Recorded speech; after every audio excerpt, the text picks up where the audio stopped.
we're going to do together, so join on in.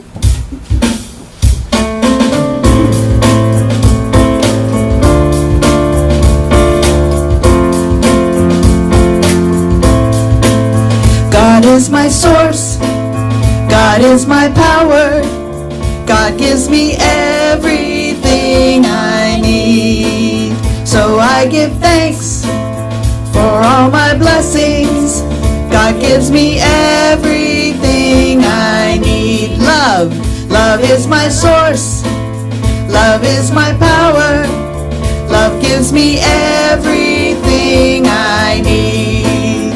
So I give thanks for all my blessings, love gives me everything I need. Joy is my source, joy is my power, joy gives me everything I need.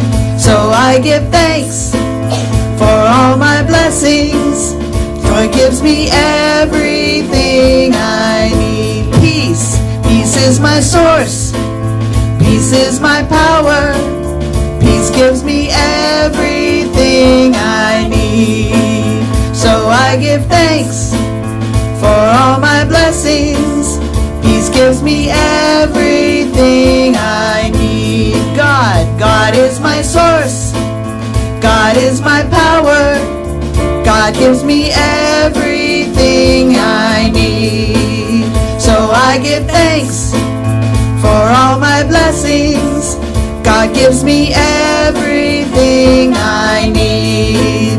God gives me everything I need. God gives me everything I need.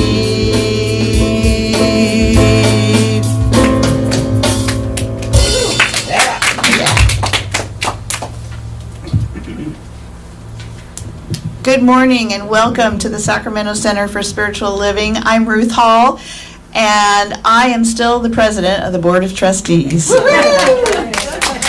One more year.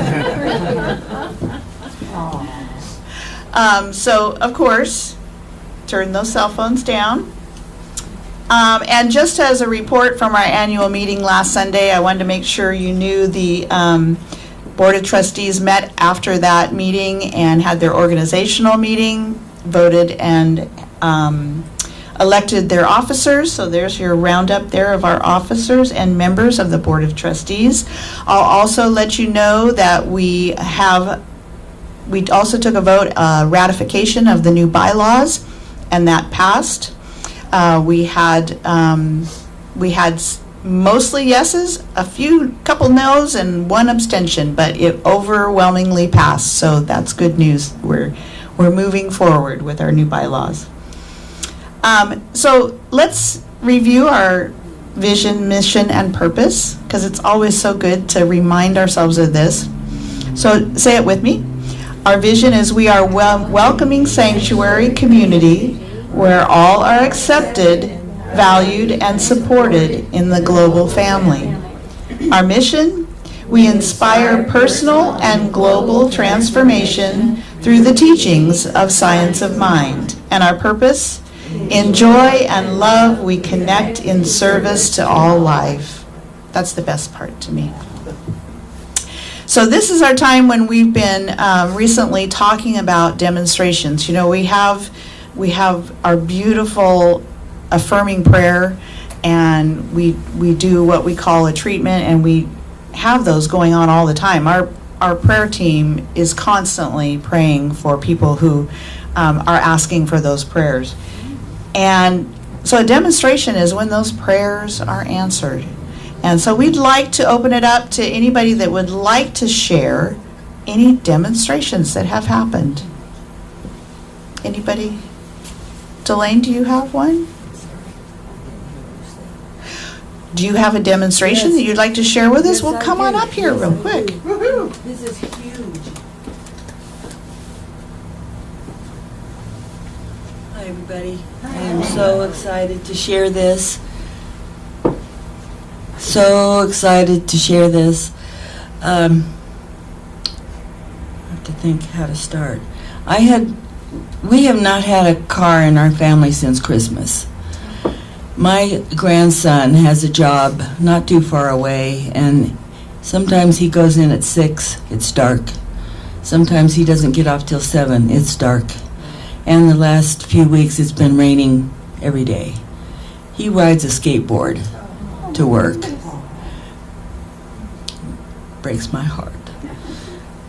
So we have in our neighborhood a thing called Nextdoor, and I posted on there basically that we had difficulties and that my grandson is on a skateboard to work, and does anybody have a cheap car, because he's been saving but he only has $2,200, which would have to be a cheap car. So at the same time, it happens that a car was posted on this Nextdoor. They wanted $3,000, but I called them, or I guess the gal saw my post, and so the upshot is she brought the car over for him to see. She filled it up with gas and got it smogged on the way over. Sold it to him for $1,000. Met him at DMV the next day with the original owner, or her son who was selling it, and herself and my grandson, and got it all changed into his name. And I mean, she was I'm sorry about that, sorry about this, that, and all we could see was this beautiful, brand new to us car. It's a 1999 Toyota Camry with about 162,000 miles, which is nothing basically for a Toyota, I believe. This was a week or two ago. We are still excited. We are still walking on air. We still say to each other, "What a beautiful car. What a beautiful car. I love this car." Now, he has done some things to it, changed the brakes and different things to make it his own. But we are just so ecstatic. He doesn't have to ride a skateboard anymore, in the rain or in the dark or any kind of thing. So thanks for letting me share.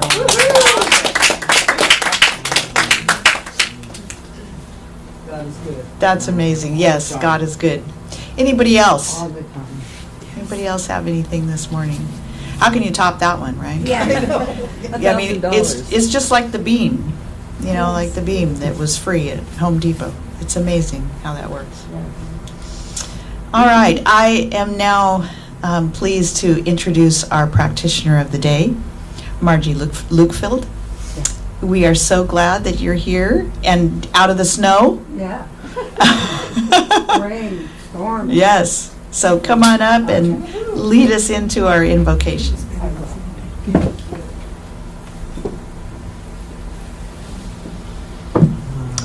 Good morning, Sacramento, CSL. Yeah. I invite you to go in and to that sacred place that we're safe, and knowing that there is a divine presence right here, right now. And as I know and believe that this divine presence is here and out there with everyone watching and everyone at home, I know that I am one with this divine presence. As I know I am, I know each and every one here and also viewing us today is one as well. And so we bless our service today. We give thanks for our guest speaker today and our community, the love that we share here and the gratitude and the demonstrations. And so with that gratitude, we all say together, and so it is. Yes. And for the readings today, and as this is how we do it for March. In the vast tapestry of existence, we are threads intricately woven into the fabric of the divine. Recognizing our interconnectedness, we reclaim our innate wholeness, knowing that the power of the creative mind flows through us, guiding our thoughts and shaping our reality. As we align with this universal force, we step into the fullness of being co-creating a life filled with purpose, joy, and abundance. Ernest Holmes.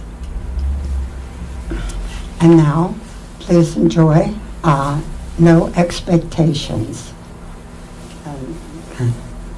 The spirit that lives in this world That's nice. and does not wear the shirt of love. Can you turn that up?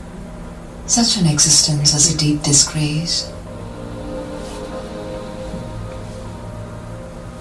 Be foolishly in love, because love is all there is. There is no way into presence except through a love exchange. If someone asks, "But what is love?" Answer, dissolving the will. True freedom comes to those who have escaped the questions of free will and fate. Love is an emperor. The two worlds play across him. He barely notices their tumbling game. Love and lover live in eternity. Other desires are substitutes for that way of being. How long do you lay embracing a corpse? Love rather the soul, which cannot be held. Anything born in spring dies in the fall, but love is not seasonal. With wine pressed from grapes, expect a hangover. But this love path has no expectations. You are uneasy riding the body. Dismount. Travel lighter. Wings will be given. Be clear like a mirror, reflecting nothing. Be clean of pictures and the worry that comes with images. Gaze into what is not ashamed or afraid of any truth. Contain all human faces in your own without any judgment of them. Be pure emptiness. What is inside that, you ask? Silence is all I can say. Lovers have some secrets that they keep.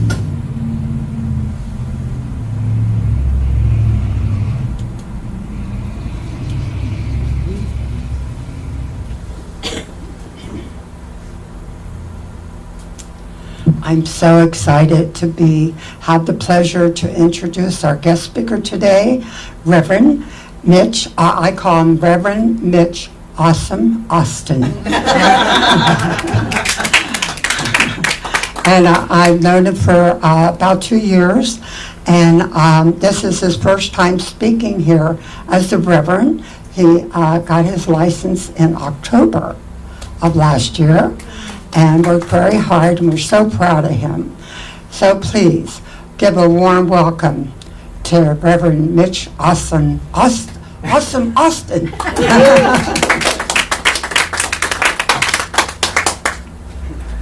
Thank you, Margie. I don't think I've ever had a better introduction. So good to be with you this morning. Can we give it up again for Ruth and Cookie for all their beautiful music? I'm loving this very special community. And I also want to thank Reverend Sharon for inviting me. You know, whenever I come here, it feels like home. I just walk in and it's like this reunion of hugs and connection and love. And that's a special energy. Not every community has that. And so I feel so blessed and fortunate to be with you this morning. In fact, I was thinking about, I have a gratitude practice. When I wake up, the first thing I do is I think about what I'm grateful for. Anyone have gratitude practices? Yes? And I was reminiscing about a time when I wasn't speaking. Nobody knew me. I thought somebody should because I really want to speak. And I had one workshop that I would do, Taming Your Inner Critic, but it was in its infancy. It hadn't quite blossomed into something wonderful. And I knew that I need to be speaking, and this is me, but I was over on this other track that wasn't. Anybody relate? Like I knew I should be this, but I'm over here. And I was laying in bed thinking, I merged from this vision and knowing of what was mine to do into actually doing it. And in fact, in May, I left my full-time job, and now I do this full-time. This is my work. I speak, I train, I coach, and I'm not going to tell you it was easy, but it was definitely worth it. And that's for anyone who might be on a track and they're being called to merge into their next expression. It's worth it. You can do it. Keep going. That's the message. So I love me some Joel Osteen. Anybody love some Joel Osteen? Love him. And he starts off his sermons with jokes. So I thought, in the tradition of Joel, let's do a little joke here. So a man dies, he goes to heaven, and he meets Peter at the pearly gates. And Peter says, here's how it works. You need 100 points to get into heaven. You tell me all the good things you have done, and I'll tell you how much points there were. And when you reach 100, I'll let you in. Okay, the man says, I was married to the same woman for 50 years. I never cheated, not even in my heart. Wonderful, Peter said. That's worth 3 points. 3 points. Well, the man says, well, I attended church all my life and I supported it with my tithe and my service. Terrific, Peter says. That's worth 1 point. 1 point? Are you kidding me? The man says. Okay, how about this? I worked in a soup kitchen and I also helped people who are unhoused. Fantastic, Peter says. That's worth 2 points. The man cries, at this rate, the only way I'll get into heaven is by the grace of God. Peter smiles and says, come on in. Isn't that fun? I just like that. That's one of my favorites. So who would like to restore some part of their lives back to wholeness? Maybe it's your financial life, or your love life, or your health, or your friendships. Anybody? Equilibrium of work, relationship with self, or maybe just standing in your power and saying no when it's time to say no.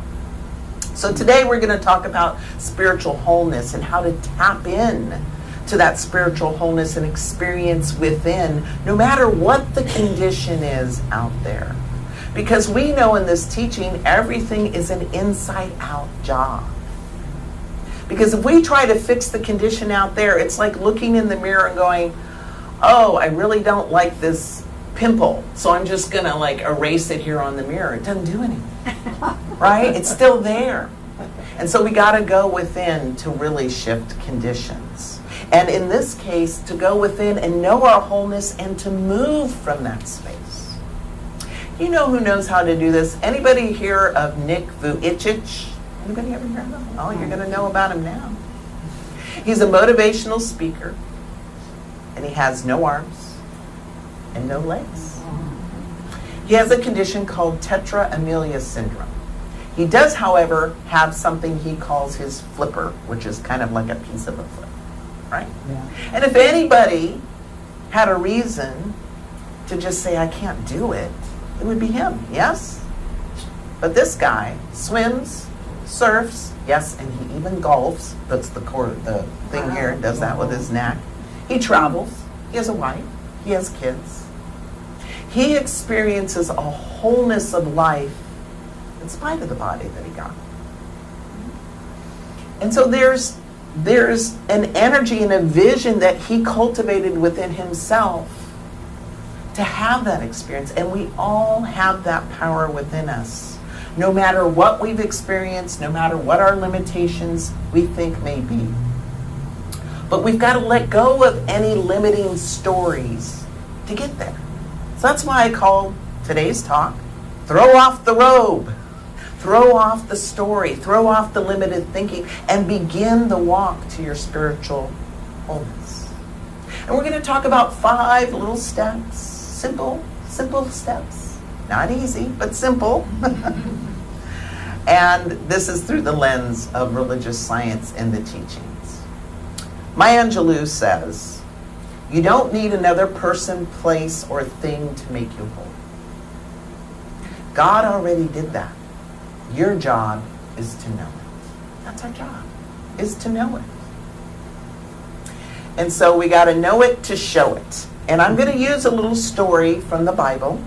Now let's be clear, the Bible is a metaphysical handbook. The stories in there are teaching stories. And each story is relevant to our lives. It teaches spiritual principle. So I'm going to take you through one of my favorite stories, the story of the blind man begging, Bartimaeus. Anybody ever hear that story? So Bartimaeus, we're going to go through his story, and then I'm going to unpack those 5 little steps. And I'm going to unpack it from a metaphysical lens. And this is Mark chapter 10, verses 46 through 52. 6 little verses. So here's the backstory. Jesus has been on his trip. And everyone's been whispering about him. This guy can heal people. He's amazing. You got to meet him. And so just like, anybody see the movie Forrest Gump? Yeah. And you know how when Forrest Gump just went out and he started running, right? And then he's running across America and he's on magazines. And then he's got this following. Well, that's kind of like Jesus. Jesus is moving through to his destiny and he's got this following. So now he's coming towards the end of his trip. And he came to a town called Jericho. And as Jesus and his disciples gathered, right, together in a large crowd, and they were getting ready to leave the city, a blind man, Bartimaeus, is sitting on the roadside begging. And Bartimaeus hears that it was Jesus of Nazareth, and he shouts out, Jesus, Son of David, have mercy on me. Many rebuked him. They're like, shh, don't bother Jesus. Anybody ever get shushed? You're trying to get moved to your good? Who are you to bother Jesus? So you know what Bartimaeus did? He shouted louder, Son of David, have mercy on me. Jesus heard him and said, call him. So, Jesus got people. He sends the people over. And the people go, cheer up to Bartimaeus. On your feet. He's calling you. Now, Bartimaeus does something so powerful right here. He throws off the cloak and he jumps to his feet. Do you know what the cloak represented at that time? In those times, you could not legally beg unless you were sanctioned by the state or the city. Mm-hmm. And the cloak, they would issue a special cloak saying that you were sanctioned to beg, that it was okay to give this person money. And so when he threw off the cloak, he wasn't even healed yet. When he threw off that cloak, there was probably 3 people fighting in the street for it. He let go of his story and he walked towards Jesus. And I love Jesus. Jesus could see he was blind, but Jesus says, what do you want me to do for you? Jesus asked, what do you want me to do for you? And Bartimaeus said, Rabbi, I want to see. Jesus says, go. Your faith has healed you. Immediately he receives sight and he follows Jesus along the road. So let's unpack this very powerful metaphysical story. And there's 5 little steps we're going to go through. The reach. He reached out. He pushed through the resistance is step number 2. He let go of his story. He asked and believed, step number 4. And step number 5 is to remember that we have this power, this ability within us. So let's kind of unpack this a little bit more. So he reached out. He was sitting on the side of the road. He heard that there was some good there for him, some possibility for change. And he reached out. See, sometimes we don't reach out because we don't believe it's going to change anyhow. Why even try? Why even ask? Not going to hear me. Who's going to want to help me in my situation? You know, I love that Delane mentioned that she reached out to the neighborhood. She had some belief that there's good out there that wants to support their intention, right? And a lot of times people don't reach out because they've had so many failures, they're just still looking at their failures. We call this learned helplessness. It's actually a phenomenon. So we got to look towards that one beam of possibility and start to move towards it. Now, here's the thing. When we start to move towards the light, when we start to move towards higher ground, when we start to move to the next version of ourselves, you think some people are going to question that? You think some people maybe going to say, who are you? Who are you to lose 20 pounds? Who are you to buy a house? Who are you to have a long-term relationship? Maybe you've had three divorces. Whatever it is, the who are you start coming out. Or maybe it's your own inner judge.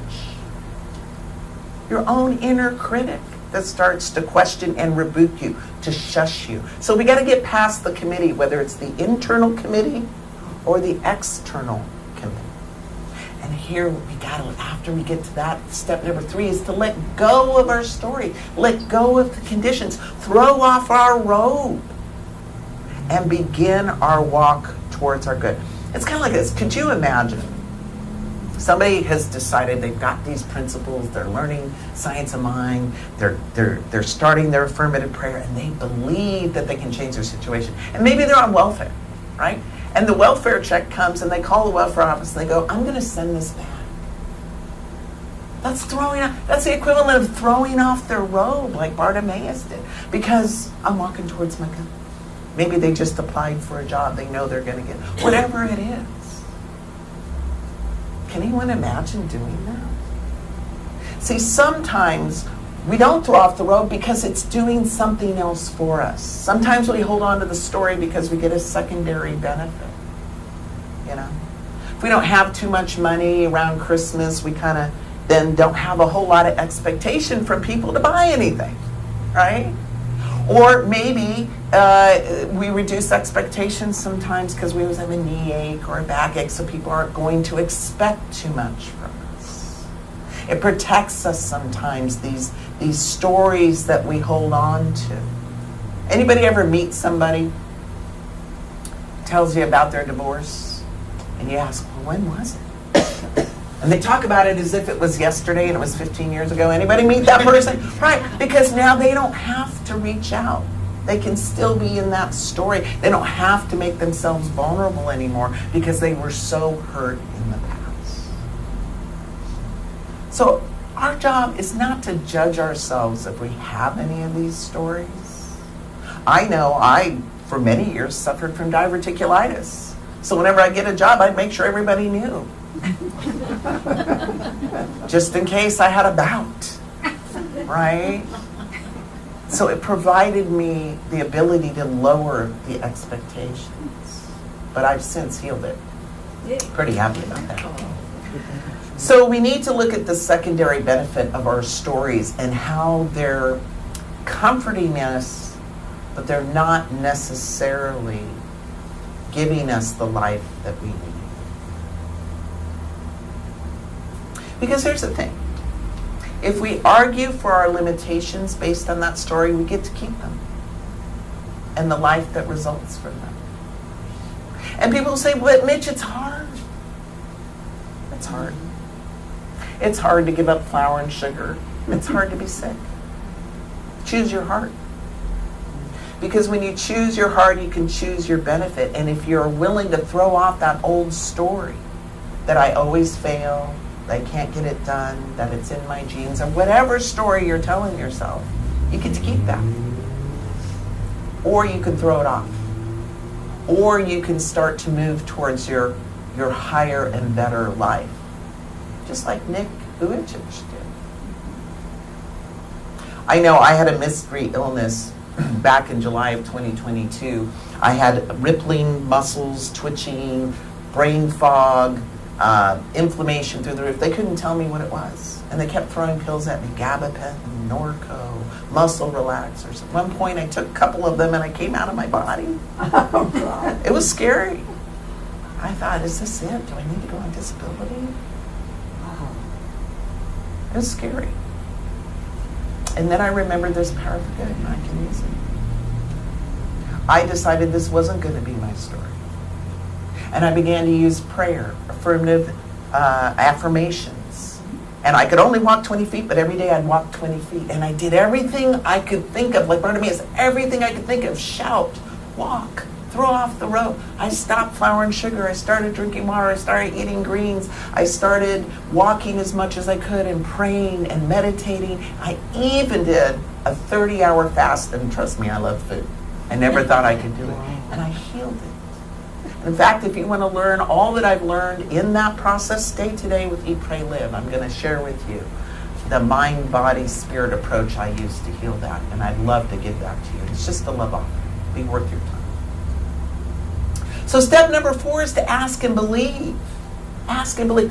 You know, when Bartimaeus walked up to Jesus, Jesus could see he was blind. But Jesus wanted him to use the power of his word. See, Jesus knew he couldn't do anything for this man unless this man claimed it. Just like you and I. We got to claim our good. We got to state our good in the I am now. And I know it's hard.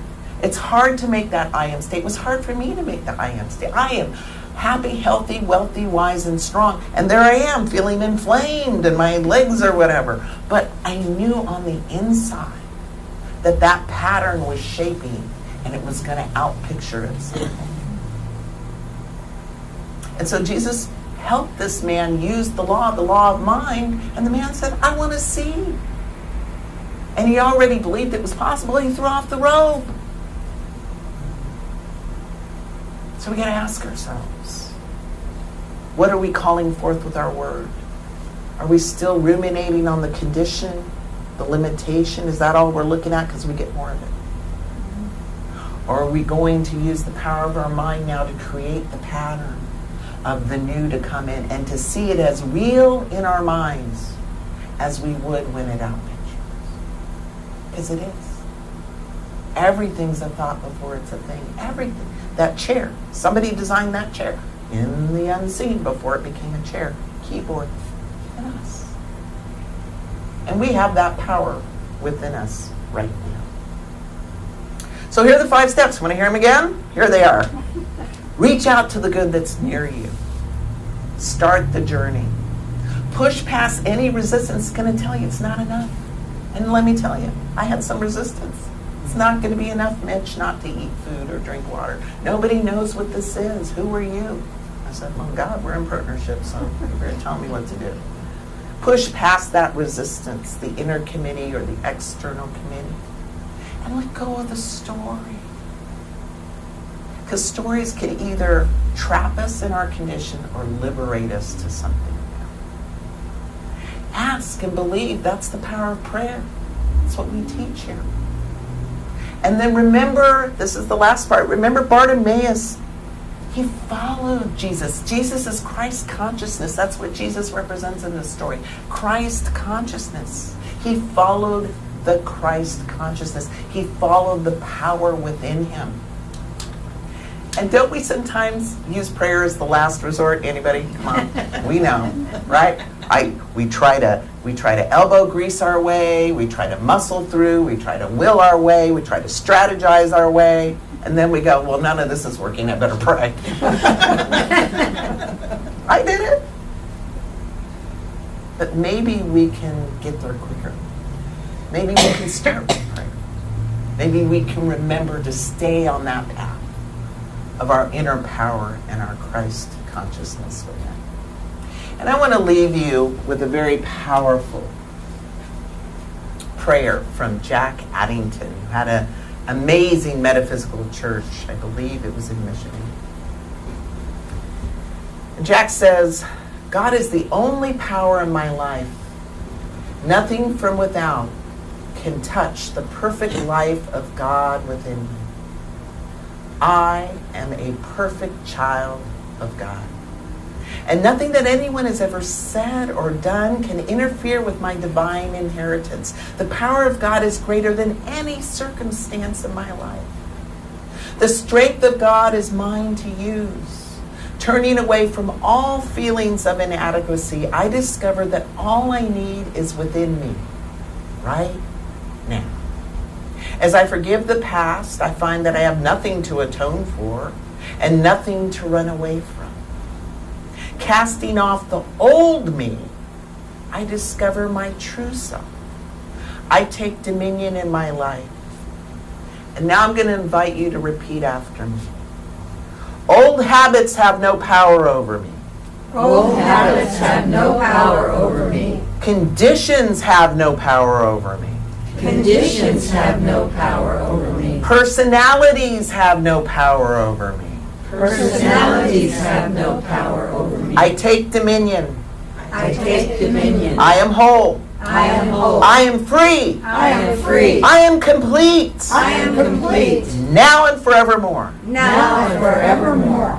And so it is. And so it is. Blessed be. Let's take this message into prayer. Oops. Let's just take a deep breath in and exhale. So we drop into that inner chamber of our most sacred being. That true self that was never born and never died. That is in complete harmony and union with the divine. The divine consciousness, the presence, the good, the love, the healing, the resources, the connection. And that eternal wholeness that is always there for us. I speak my word for each and every person present in this room today and online, knowing that we can always go home in our hearts. A home that remembers who we are, whose we are. Our perfection, our beauty, our wholeness, our strength, our power. And is always speaking to us, guiding us, going out before us and preparing the way to our higher ground, to our next good, to our next healing. And so I rejoice in this knowing. I give thanks for the presence that beats our hearts and breathes us. I give thanks for this beautiful community called CSL Sacramento. And I give thanks for this precious and divine time together, knowing that what needed to be said was said, what needed to be heard was heard, and what needed to be healed was healed. So I simply release this word into the perfect activity of love, of law, of the divine. And together we say, and so it is.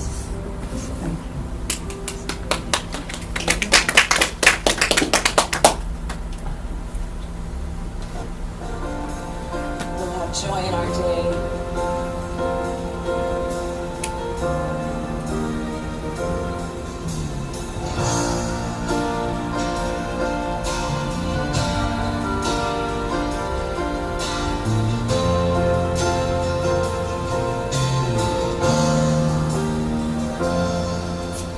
Love in the words I say. In the world I made, God in every breath I take, joy in my day, joy in my day.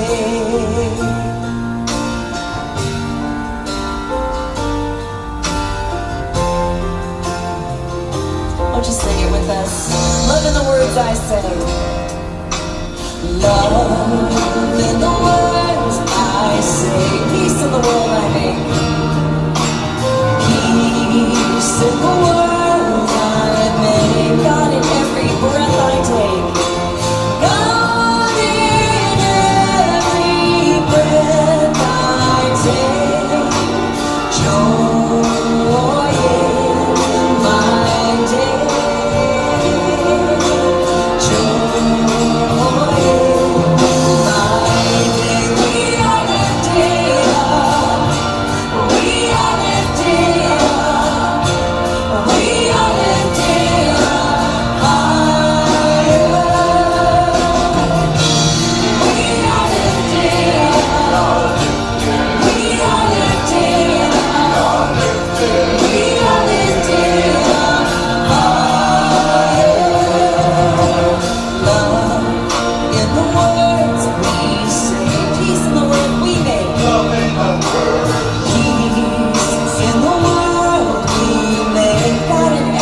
Just about. Sure. Oh, when it's announced. Okay.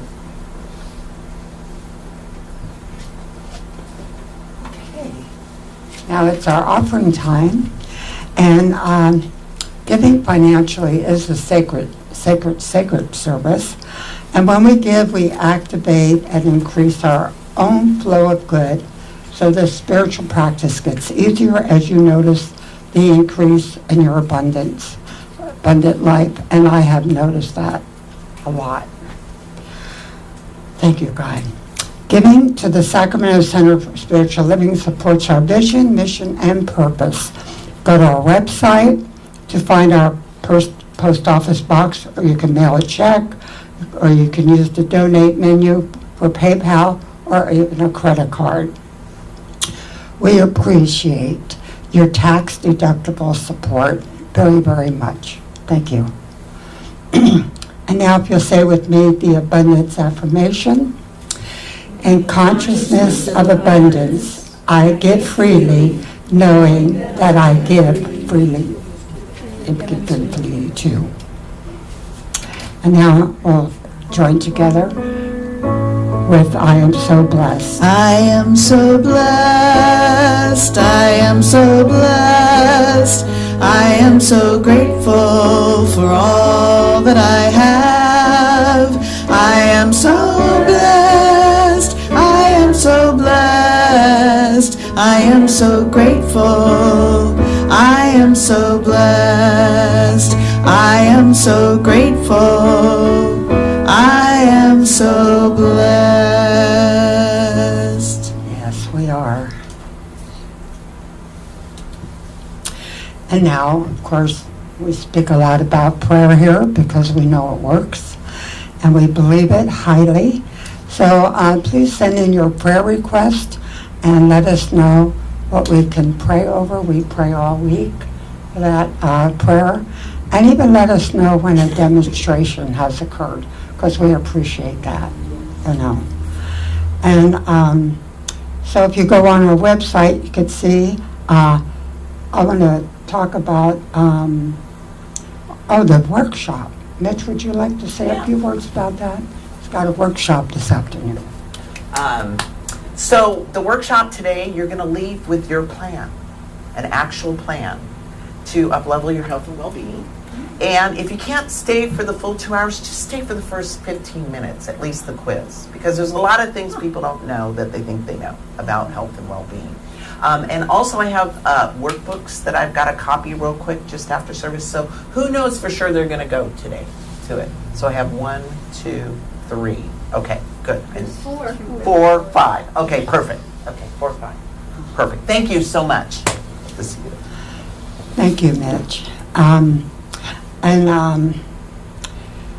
So here's our, I release the past and claim a higher, happier experience of life today. I like that. We can do that all week. I know. Can we repeat that? Let's say it again. Take that home with us. Put it on a Post-it note on your microwave. Let's see. And now we'll go in for the benediction. And in gratitude for the service today for our guest speaker, Reverend Mitch Austin. And those present today and listening online, we appreciate you. We bless each other and love each other, knowing we are one with the divine presence. And together we say, and so it is. Thank you. And here's our closing song. Oh, by our Yeah, we get to sing along with Gary Lynn Floyd. Love be with you, Love be with you, peace enfold you, peace enfold you, spirit lift you, spirit lift you, breathe it in, breathe it in. truth come through you, Truth come through may you, good flow to you, may good flow to you, let joy renew you, let joy renew you, till we meet again. till we meet again. Love be with you, Ooh, I'll be with you. Ooh, love be with you. Love be with you. love be with you, Peace unfold you. Spirit lift you.